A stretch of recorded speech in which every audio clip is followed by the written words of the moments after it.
Community matters more than you think. Welcome to your daily hit of grace and grit, your quick dose of inspiration to kickstart your day. This show is proudly sponsored by Rumble and Rise. To find out more about joining Rumble and Rise, head on over to graceandgrit.com/ready to rumble. I'm Courtney Townley, and here is today's hit. What do you think is one of the biggest predictors of how long you will live and how well you live? When I ask that question to a lot of my clients, of course, we often answer with diet, exercise, sleep. All of those things are immensely important.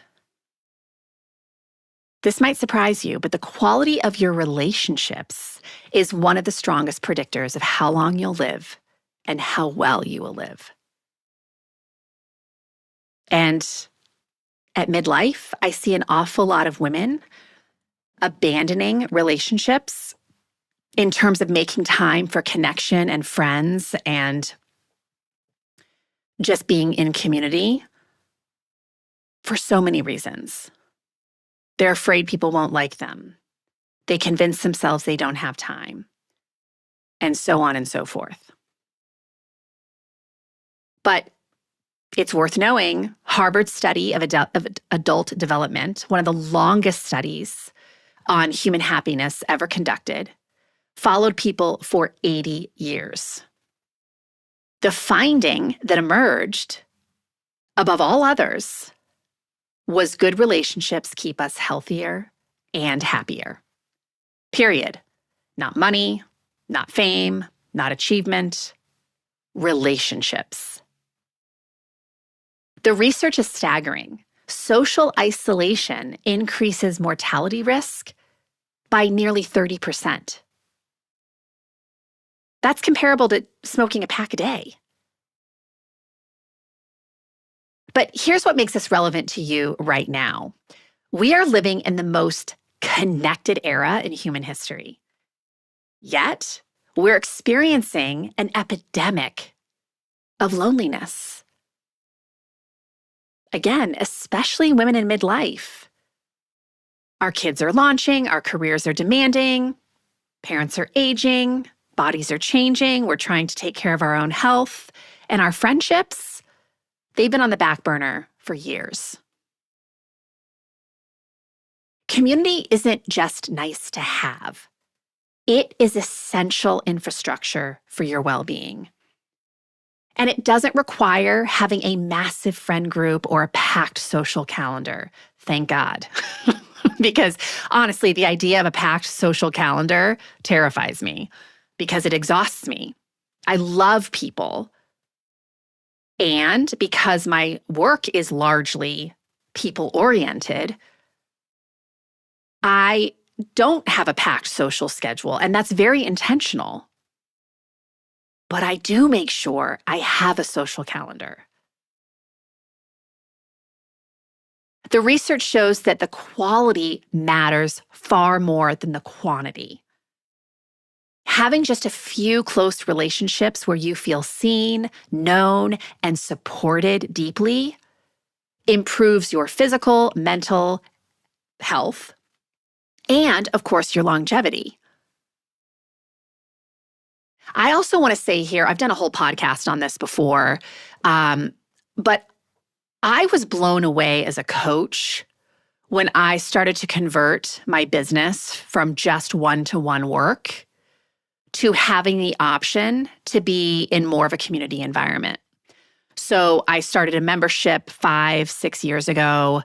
I do group coaching calls pretty much every week, in addition to my one-to-one coaching.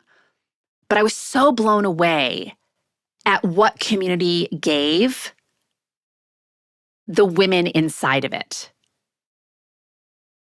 It helped to normalize hard conversations. They felt supported. They felt like they weren't alone.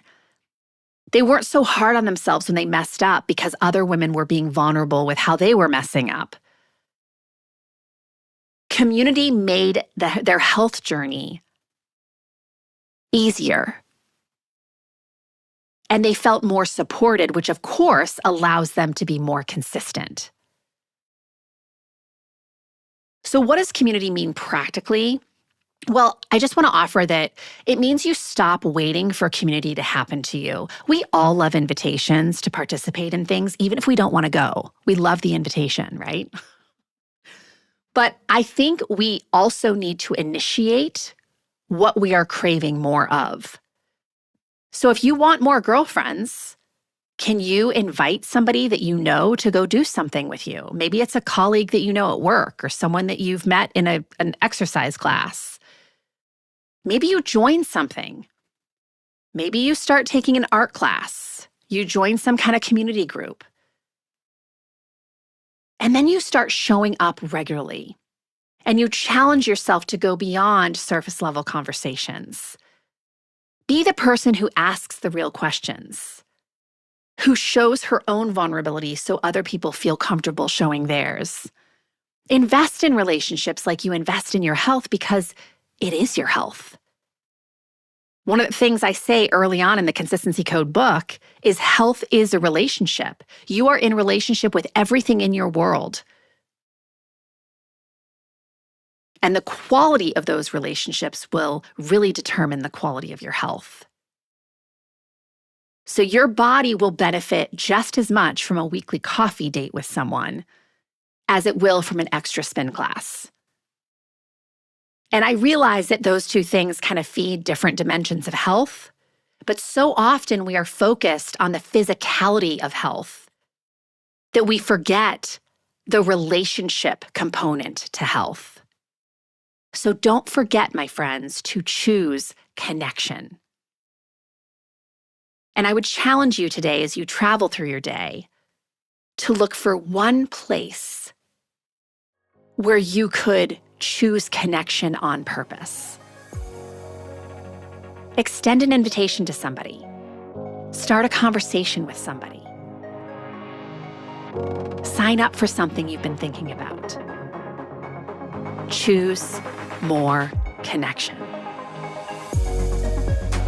If this stirred something inside of you, imagine what a whole book of clarity and courage could ignite. The Consistency Code, a midlife woman's guide to deep health and happiness, goes even deeper into the mindset and practices that create real, meaningful change at midlife. Grab your copy today over at theconsistencycode.com and keep the momentum alive.